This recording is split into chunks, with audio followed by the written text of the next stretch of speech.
रायगडमध्ये आपल्याला पाहायला मिळतोय, ज्याच्यामुळे रायगडमध्ये शिवसेनेला फटका बसताना दिसतोय का? कारण तटकरेंची जवळीक शिंदेची आणि चव्हाणांची जास्त तटकरे आणि चव्हाणांची जवळीक जास्त वाढलेली आहे.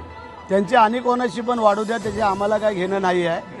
आम्ही आमच्या शिवसैनिकांच्या ताकदीवरती आता तुम्ही पाहिलं आम्ही 1 नंबरला येऊ शकतो हे दाखवून दिलेलं आहे. हे काय कोणी नाकारता कामा नाही आहे.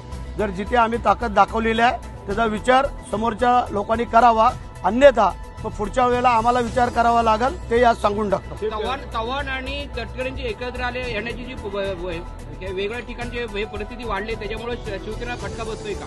असं काय नाही आहे. आतापर्यंत कुठं बसलेला नाही आणि बसू देणार पण नाही. पुन्हा एकदा तो त्यांचा विचार का असू शकतो, परंतु महायुतीमध्ये जर एकत्र यायचं असेल तर सगळ्यांनी येणं गरजेचं आहे.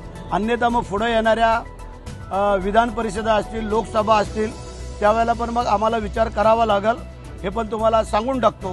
कारण जर आपण महायुतीमध्ये लढलो वेगळे तरी कित्येक ठिकाणी एकत्र आलेलो आहोत आणि त्यांना जर आमची आवश्यकता नसेल हरकत नाही आहे, त्याचा पण विचार पुढे केला जाईल.